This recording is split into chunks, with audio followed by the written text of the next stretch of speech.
I first met you at Soundstage Studios. My first demo session, you were the engineer. So this is before I was cutting my own demos. This is when I first got my pub deal there, and you were running everything at that session. So that's how I got to know you. And since then, you've been an engineer in my sessions on things, projects that I've done.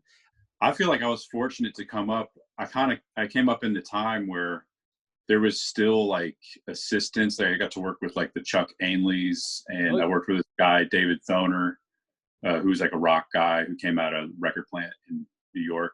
And I learned a lot from him and about like not only the technical stuff, but you learn about the relationship side and how they work with the producers that hire them. And, you know, so that was like a good experience for me where I feel like, not a lot of people get to do that nowadays. It's almost like we're kind of on our own a little bit.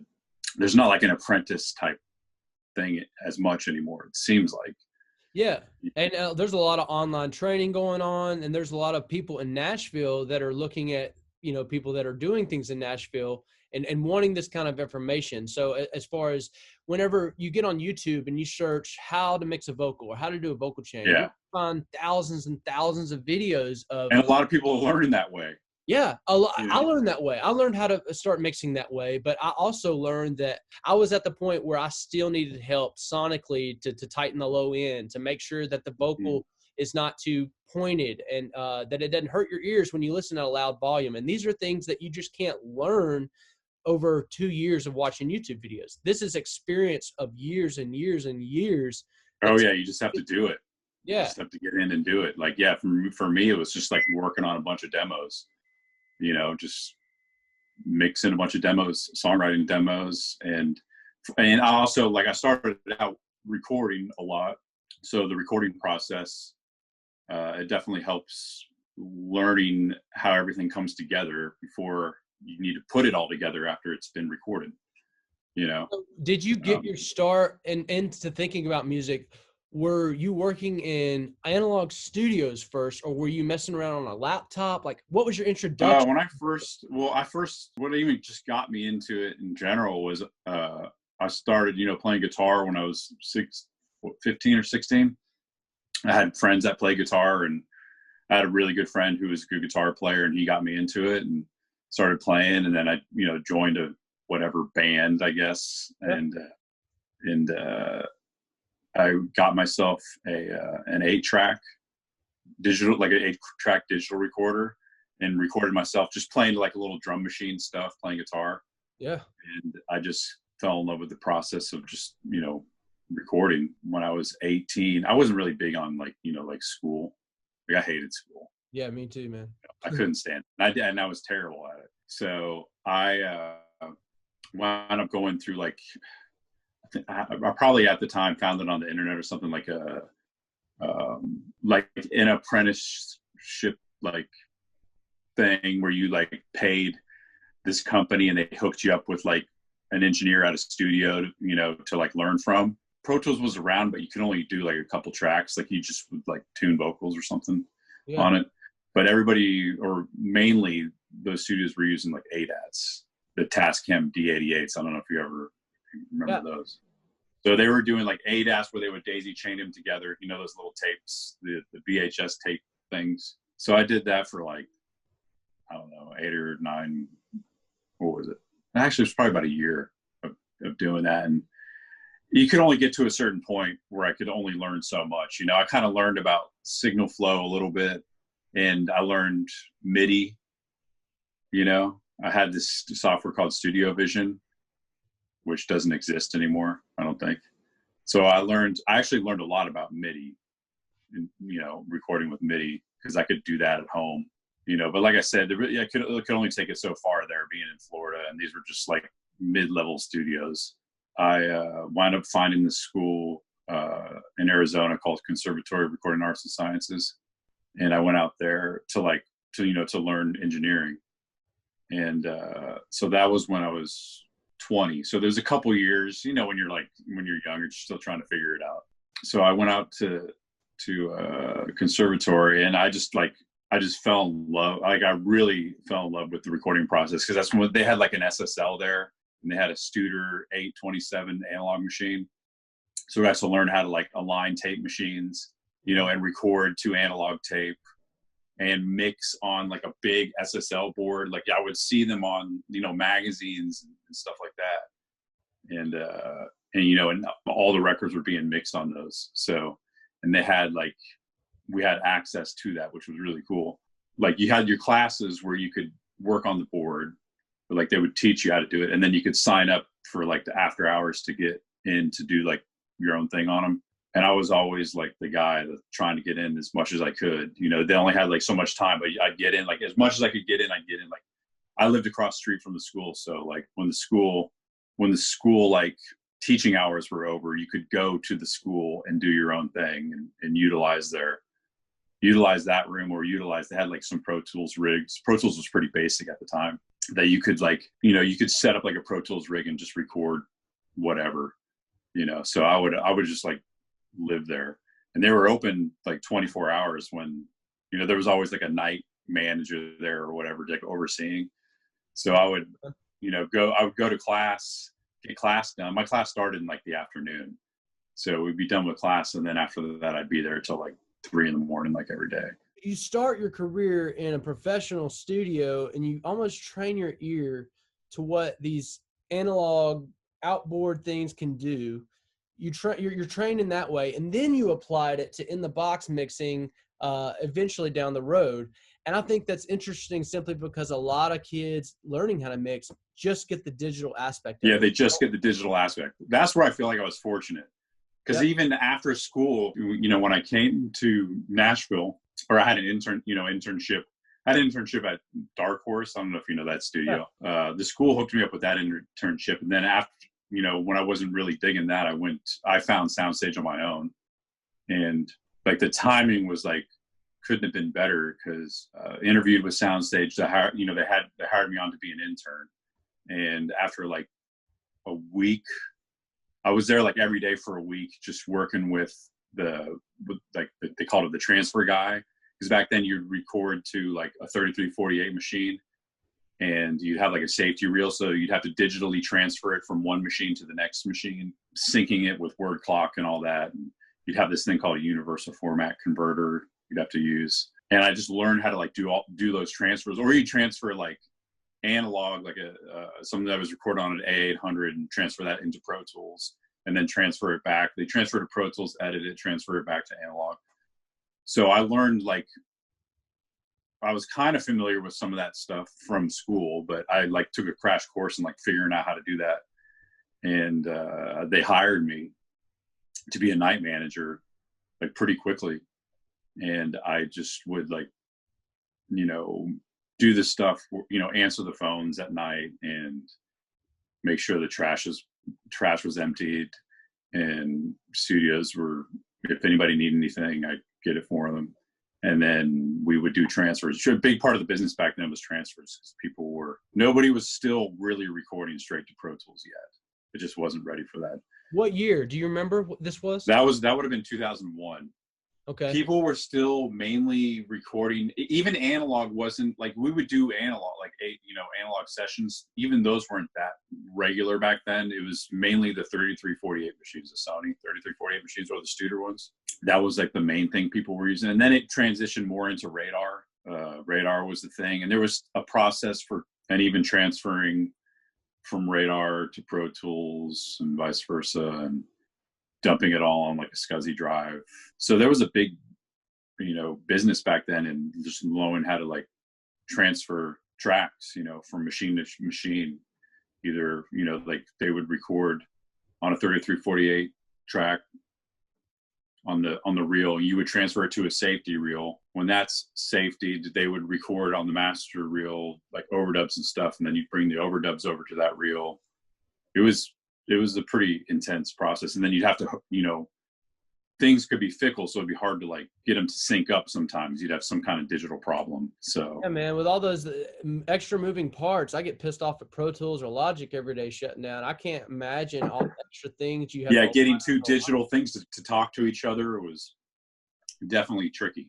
Well, and it's one thing too, since you have experience with, you mentioned a Studer tape machine, correct? Is the plugins, are they pretty close. Did you use these type of tape plugins? I mean, they started getting closer within, I feel like, the last 10 years. Back then, they had some plugins, but they weren't close. I feel like they, especially with like the UAD has done well at getting it pretty close. And they react pretty similar. They're still a little bit different. I prefer, in the box now, because I feel like they've gotten so good, and the consistency of it. Even with analog, it's still inconsistent, Right. It's like any given day it can sound different.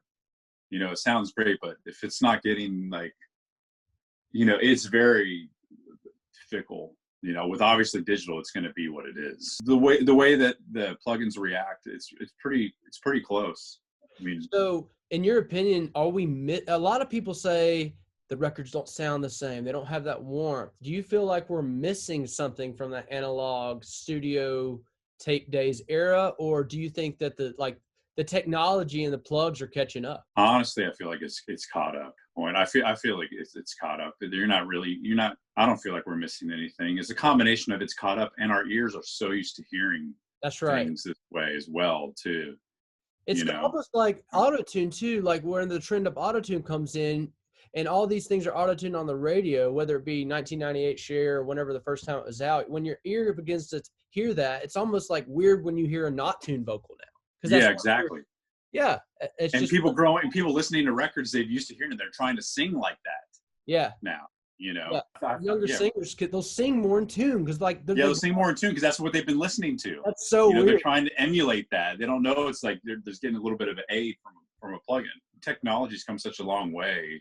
Especially, plugins have come such a long way in getting it to sound like the analog thing. And like I said, you got the consistency of the plugin. You mentioned UAD, and what I like about UAD is that they have their own hardware, and they have their own brain that thinks with it's less power on the computer. On your sessions, would you say that you're UAD heavy, or I know that you use the T-Rack stuff as well? Like how? I'm honestly not super UAD heavy. I use a lot of UAD, but I feel like depending on, also obviously depends on the record you're mixing, but to me, especially like with commercial country stuff where you want it to be punchy and everything for country radio, if you use too much UAD, I feel like it starts getting mushier and mushier. Okay. And you start losing a little bit of the definition, it starts getting that little mushy thing. So I feel like you have to be kind of selective with it. You can't go too much in that direction, unless you're going for that kind of sound. But if you're going for like a commercial punchy sound, I would not suggest using like all UAD stuff. I like to mix it up, like a combination of like the UAD analog thing with like a fab filter stuff. Yeah. Or like the isotope stuff, and obviously Sound Toys stuff, and even Wave stuff, like combination. Like, to me, you can just get the best of both worlds if you get that analog world from UAD, and then the digital stuff. Like, it's Fab Filter, they're not like trying to emulate anything. They're just solid plugins. They're not trying to be like a 1073 or like a 1176. They're just solid plugins. After working with you, I went and bought the IK Multimedia bundle, and I got all the T-Rack stuff because I love the way that those mixes sounded. Are you still using that stuff? And how does that? Yeah, I think it's great. I think it's like it's its own thing. I know they have like emulation stuff that they do too, and it's just to me, it's a little bit. It's not quite as analog-y as the UAD. It's a little more defined than the UAD. Like the UAD is good at like doing the analog thing. But I think, again, like we are fortunate to have, like, we can have both those worlds in one digital world.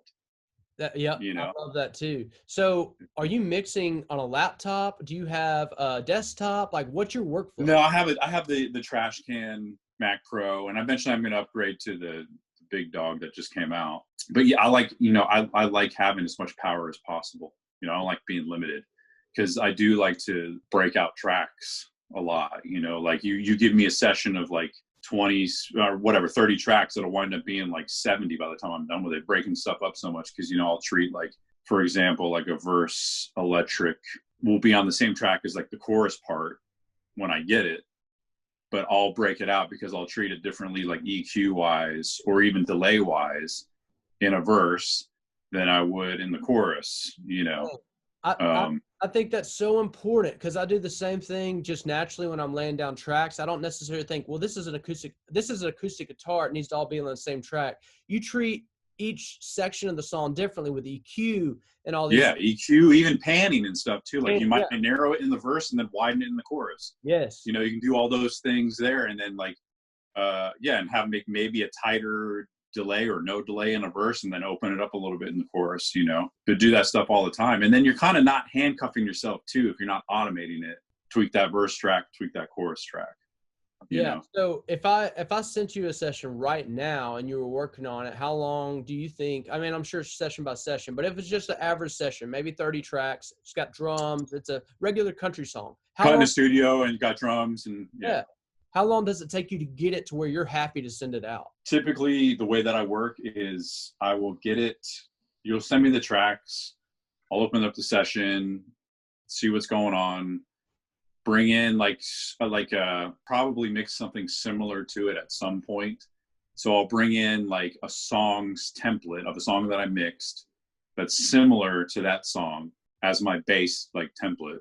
I'll bring that in, bring things where, you know, rough them in where I think they should be, listen to it, start tweaking on it, getting the track good. And depending on the track too, sometimes I'll mix around the vocal. You have the vocal up and then just get the vocal sound cool and then mix everything else around it. Or sometimes I'll do it the other way. There's no like specific way necessarily. But after I get it to a certain point where I feel like, I don't know, it's feeling pretty decent at like, you know, feels like an 80% mix or some 85% mix. And then I'll get away from it. That process right there will probably take me on average for something like that, probably take me an hour and a half to 2 hours. Or something, you know, so I'll get to that point and then I'll just get away from it and I'll like start doing something else that I've either gotten to that point, start mixing, like got another song that I got 85% there and start mixing it, or start something else from the beginning. And then I'll go back to that and then I'll have like a fresher perspective, get it dialed in probably like, I don't know, 95% there where I feel like, and that'll probably be like another hour and a half sometimes. So that's what, like 3.5 hours right there, 3 hours, 4 hours. I'll get away from it again for a minute. Actually, at that point, I'll probably get it to where I'll just listen to it in my car and just see if like the general, like the bass feels good, drums and everything, just like the general stuff, like the general mix feels good, you know? And then I'll get back at it. And then that 5%, like the 5% to, you know, to get to the finish line, sometimes that'll take me just as long as it took me to get to the 95%. And I can be like, I feel like I'll be more fresh at the 95 once it's at 95%, because getting to there sometimes is exhausting, as you know. Just getting to that like 95%, it's like that just kind of wears you out, you know, just like, is a little bit exhausted. You got to get away from it. And then you want to come at it fresh and you can really get it feeling great. I feel like from, you know, once it's like the general levels are good and you can really start, like the magic starts happening. I feel like that lasts like 5 to 10% to me. Sometimes I spend so much time on that part of the process that it can take forever. You know, sometimes it comes together quick, but I would say on average, if it's like a record, I don't know. I mean, it's tough to put a time on it, but it's probably on average like 6 to 8 hours. Just a little bit we've talked so far. You go the extra mile in everything you do. Even whenever you first started in the studio, you were there after hours, and like you're diving into plugs, you're splitting up tracks, you're treating them differently. You're not just throwing it in a template and doing the same thing that you did yesterday and the day before and the day before that. I can't do that. Like I take too much pride in it, and I take too much pride in doing this because I love it. And I take pride in the fact that I know you guys, to get it to the point before it got to me, spent your time into it and your heart and soul into it, you know, and I want to do it justice, you know. I just feel like that extra, you know, like I was saying, just like that extra like 10% just really matters, you know. I think it absolutely matters, and you just keep giving that extra 10, 20% every day, every session, every client, you're giving that, and then someone tells another person, then someone tells another person, and this is what I want to talk about.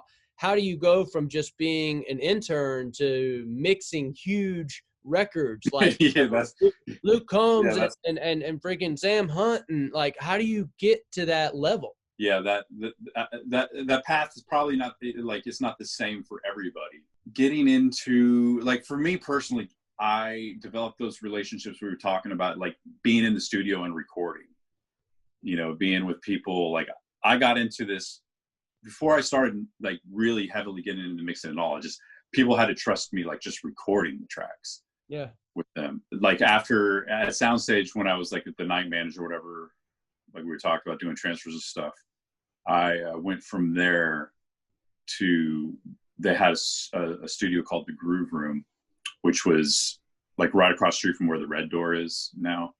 It's like, obviously it doesn't exist anymore. It's like, you know, apartment building now. But I went there and like really started recording a bunch, because I was kind of like the house guy there. It was like one room with an SSL, and it was just me. And I would assist there, or I would just be there for clients that had their own engineers and just hang out if they needed anything. So I was there for a couple of years and learned a lot just about like just recording, you know. But yeah, I mean, like working with, like I was saying, like working with New Boys, we were just doing a ton of recording, doing a bunch of projects, just, you know, recording. And those guys would work like crazy too. I mean, we would be in the studio for a long time, you know, a really long time. But yeah, I was doing like, you know, the recording with them, and then mixing a bunch of demos and stuff for them. And then we did like the first record I did with them was the Parmalee record. And we did a bunch of, you know, we did recording. I would do roughs like while we were recording in the studio, and they were digging the roughs, and they wound up getting somebody to mix it. And they just didn't like the mixes, and they're like, just give you a shot to do it, you know, because we're digging the roughs. I love that. Know? That's so important. People get jobs all the time because they're going to take it. I want to take it this far anyways. I'm going to put all my knowledge into making this the best it can be, whether I'm getting paid or not. And then whenever you have someone else that's maybe further away from the project, if those mixes aren't, it's just a great comparison to get a job. You know what I'm saying? Yeah. It's like, yeah, you put your heart and soul in and be like, I want to make these roughs as good as I can, and make this sound as good as I can. It almost like, I feel like in with working with them, they were just almost like, when they were in the mix process, you're like, man, we're having a tough time trying to like just like beat the roughs or get to the roughs. So it's like, why don't you just give the guy that made the roughs a shot? That's right. See what he does. And even like, I feel like that has benefited me, because when I get a rough, usually most of the time you get rough mixes when you get sent the track for mix, you know, and you can learn a lot in that rough, you know, and what everybody's used to hearing and what they were going for. And so I listen to the roughs a lot when I'm mixing to this day, you know, like just, you can learn a lot just being the roughs, you know. And even if it's just like the producer that just did a quick rough, you know, I feel like you can learn a lot from that, because you get like another perspective. It's like, oh, that was kind of, I didn't hear that in my mix, but that sounds cool in that rough, the way they had it just like put together. Let me incorporate that in the mix that I'm doing, you know, because I bet they were digging that little thing there, which I'm not really highlighting that very well in my mix currently. So I want to get it to kind of, you know, sit there nicely, like the way they have it in the rough, you know, or like you just get a perspective that you didn't really hear when you were when you were busy in your mix thing. Yeah. You know, it's like, and then you listen to the rough, you're like, oh crap, that was really cool. Like I need to like get into the kind of that spirit, you know? And I think doing roughs and during the recording process helped me kind of understand that a little bit, because I could see, like, I can kind of envision myself what they were doing when they were recording it, or what mindset they were in when they were working on it, and try to just, you know, refine it and make it speak in the mix, you know? It makes a difference too. I love, that's another reason I love working with you, is because what I send in, whether it be rough or whatever, it always, my drums sound better. Like the sonics sound better. The vocal sits better.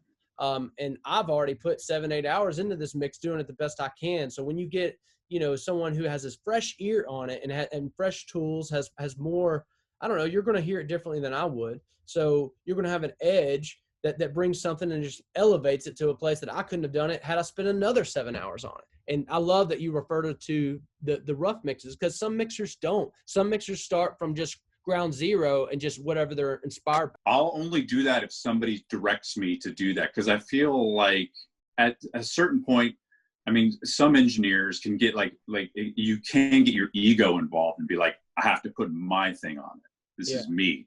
It's like, no, it's not necessarily about you.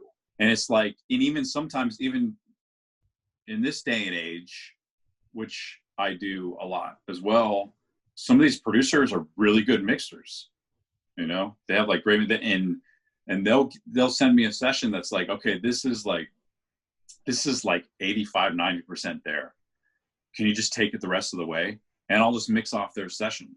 It's like the process that I was talking about where I went to the 90%, they already did all that. I just need to go that extra 10%.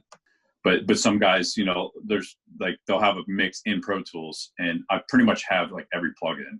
If I don't have it, I'll get it, So like I'll open the session and I'll have all the stuff that they had, just mix it from there. And there's a couple of producers that I'll do that for. And even those same producers, they'll be like this, they'll give me a heads up, like, hey, look, I didn't even do a mix on this really. There's like a little bit of a rough, but just do your thing. And I'll be like, cool. Or they'll be like, hey, I'm really happy with this. Just make it that much better. Make it hit a little bit harder. And doing things like that really makes you have to use your ears. It's like you're not leaning on any kind of template or anything that works. It's like you're really just leaning on your ears. Well, so to me, it's fun to just learn a lot just from doing it that way. I have two questions. And the first question is, if you could only use 2 or 3, 4 of them, which would they be? And if you were to tell a young producer what plugs they needed to really get a professional start and edge, what would you say? Okay, so 2, 3, 4, like specific plugins or companies? I would say specific plugs, because what I'm looking for is what kind of compression, what kind of EQ, what kind of delay are your favorites that you could not do a session without, Fab Filter Pro EQ3. Like I would say I use that on every, like if I only had one EQ, because it's so versatile, you can do so much with it. You can get it to sound like some, it's definitely my favorite. Like delay, I mean, like Echo Boy is still the shit. And I love Echo Boy Jr. I might even use that more than the regular Echo Boy, which the regular Echo Boy is killer too. So like the Sound Toy stuff, like Sound Toys and Fab Filter, I love it. If I had, I mean, and even like the Fab Filter, like compressor is great.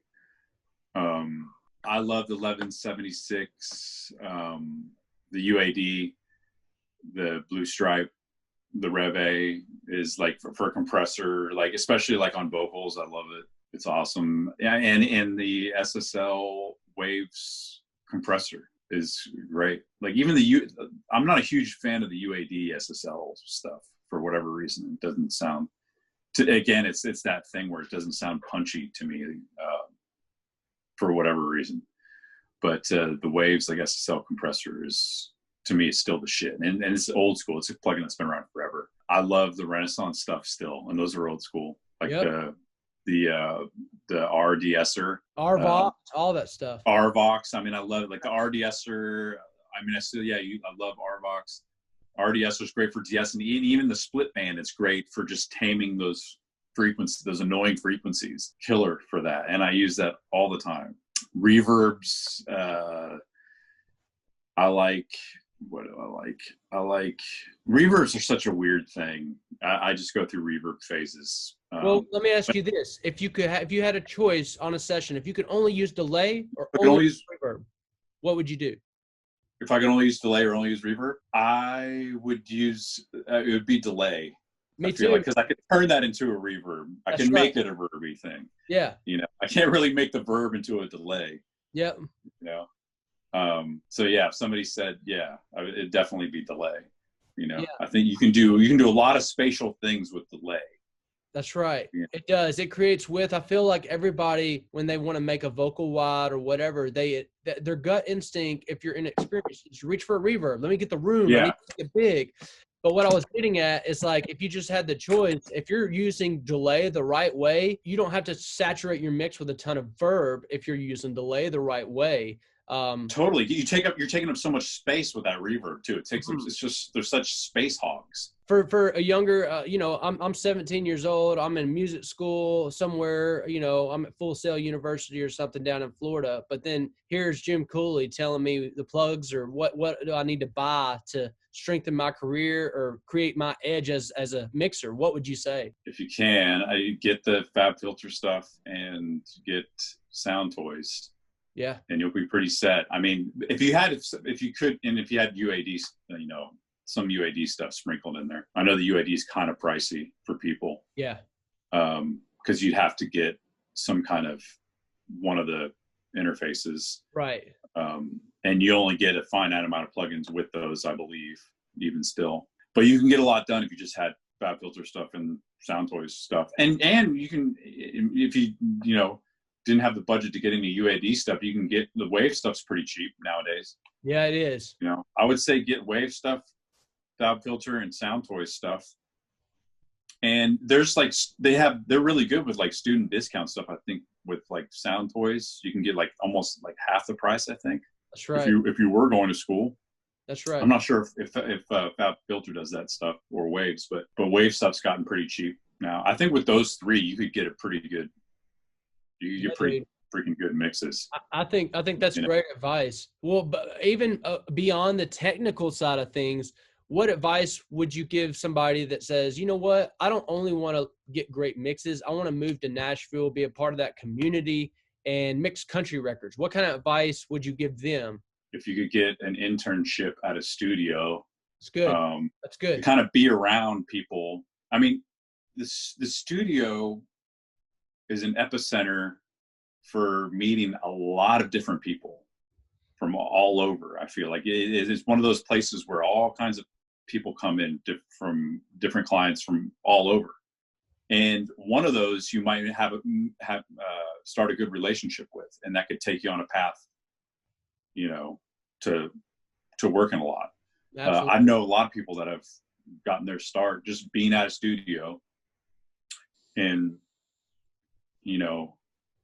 developing a relationship with some client that came into there. And you can do just even a minuscule thing if you just have to do, who knows, like if somebody asks you to do a run and you do a good job getting that run, getting something that they needed, who knows, anything can spark that if you're just around. Right. If you're just like a good person, you listen, don't be a gabber, just listen to people. Keep your opinion to yourself. If they need something, give them within the best of your ability what they need, if you can. I would definitely suggest that. And other than that, you can also reach out to engineers that are working and just be like, hey, can I shadow you? I want to learn as much as I can from you. I'll be there. I can do runs for you. I can do, all kinds, whatever you need.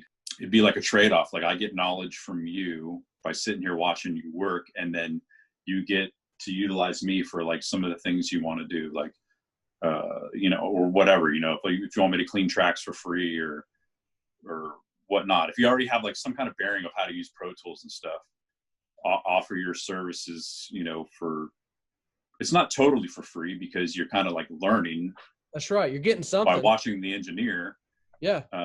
And like if you didn't go the studio route and you had no ability to do the studio route, I would find a way to reach out to an engineer and just see if they were willing to let you shadow them. Obviously you can. I've done that for I've had like my own interns that have come in and some, they'll come in and and watch me work, and some people just don't have the motivation to do anything. They're just sitting there and it's like, I don't see you benefiting from this, so you may just move on. And some people are eager to learn and eager to do things and help, like I'll show you what I can and they'll find a way to help me out, and then be like, oh, this person's really into this, And if you got good at, like, for example, like editing tracks, gritting tracks, or good at tuning vocals and something, if somebody has a low budget, needs somebody to do something, be like, hey, I know this guy, he's really good, he's a great worker, give him a shot. That's good. It's like another way to get a relationship with somebody. If you got a relationship with me in that way, like people call me and say, hey, because people ask me, like, do you know somebody who's good at tuning vocals? You know, somebody who's good at gritting tracks, you know, somebody that's good at like cleaning up stuff or whatever, you know, whatever part of it. You're not going to get in just mixing. You're going to get in like tuning vocals. You're going to get in gritting tracks. Nobody's going to trust you to mix anything. You know, nobody trusted me to mix seriously for 10 years. Yeah. You know, I was doing all those other things, you know, learning things, you know, tuning vocals or. That's all essential part of the process too, because I mean, that's what makes your stuff stand out when you hear it. I mean, like I said, I could spend hours and hours and hours on end trying to get this thing where your mixes are, but you know, I'm never going to catch that vibe or what you do of your experience because the time that you put in, because you're so well trained. And you personally, your time is better spent writing a song or producing another song, and while I'm doing that part. Yeah, like you shouldn't be pounding your head mixing a thing. Like you have more important things to do. That's so true. You need to spend your time, like it would be writing a song or producing something or whatever while that stuff's happening. You shouldn't have to sweat that. That's a great point, man. Like I'm all about involving people that are better than you and to increase the whole value of the whole project you're working on. And that's why the division of labor, you know, it's like it's a good thing. And that's what Nashville's so good about, because guaranteed there's going to be somebody probably within a mile from you that's just as good or better than you at something creative that we're doing here. There's there's so much talent here. Concentrated talent. Everybody's hungry. How many people want to be mixing the projects that you're mixing? Yeah, totally, absolutely. And as a mixer, you never forget that. You know, it's like this. Like I'm so fortunate to be able to work on something like this, like to work on this record. Like I'm going to take this seriously and give it the best that I can. I'm going to give it my all. You know, and you know, what more can you do? That's right. At that point, you know, it's like you don't want to just phone it in. It's like take pride in what you do, and how long it took for you to get to this point for somebody to ask you to do a record like this. It's like you didn't do all that for nothing, so you're going to put everything you can into it and make it the best you possibly can. If they want to tweak it like crazy, go for it. We'll tweak it. We'll tweak it till you're happy. We'll tweak it till you're good. You know, if I went down a path that like not really digging, be like, we want to go down this path. It's like, okay, let's do it. Let's go down this path and then we'll get it. I mean, it's one of those situations where you're going to work as hard. It's not like, I know a lot of mixers will be like, they'll give you 2 revisions and then that's it. And there are guys like that. And then that's just their thing. And if that's their thing, that's fine. It's like, they're just like, I don't want to go down this road with you because that's going to be a waste of my time. So it's like, if you don't like me or you don't like what I did, move on. And there are guys like that. Me personally, I'm just not that like that. That's just not my nature. And I think that's why you're successful. I think that's why your stuff's on fire right now, man. I just appreciate you taking the time and sharing this knowledge with me. And I know that it's going to really make a difference for people that are tuning into this and listening that want to do what you're doing and want to mix, you know. And I wouldn't be surprised at all if you have a lot of people hitting you up to intern for you, because that was one of your advice things of just absorbing. I mean, I would like meet with somebody and just, you know, it's all how their approach is, and you know, and get a feel for them, and you know. What would that be? Would that be somebody emailing you? How would they reach out to you to get a response from you? Be email. Usually that works if it's through like you know, somebody like if you knew somebody or somebody you knew somebody that's kind of in the business. That there's always like somebody that knows at least one person that's, you know, 1 degree of separation. That's right. I know this is a tough business, and you know, the people that are successful are the people that are passionate about it, and they you know, this is really what they want to do. That's you know, and you can see that in somebody pretty quickly. I feel like, I don't know if you know what I mean? Like you can see if somebody, like you can see like there's those people that like the idea of being in the music business and working and doing that stuff. They like the idea of it. But when it comes to the actual, like putting in the work and doing it, it's like, okay, that's not for me. Because I like the idea, but I don't like all the stuff that goes into having to get to that point. I want to skip all that stuff and just be the guy. And this has a way of weeding those people out, because this type of business, there's a lot of people who like the idea of it. Right. You know what I mean? But they just don't have it because they don't have that passion. Yep. You know, if you don't have that passion, it's just not going to happen. It's as simple as that, man. It's as simple as that. And if you know sooner than later that you don't have that passion, that you're not willing to put in the work for it, then just move on to something else. Make room for the people that do have the passion, you know? Yeah, make room for the people who do have the passion for it. And like, we're all fortunate to be able to do this for a living. Oh man, that's good. And, Let's talk about that. Let's end on that, because I mean, I don't want to take too much of your day, dude. But let's. But we are, and I don't ever want to forget that, or ever want to get like so jaded or so inside everything and be like, I just want to just always remind myself that you are extremely fortunate to be able to do this. I know you work, I'm talking to myself like I worked a lot and everything to get to that point, but it's like at the end of the day, we are very blessed.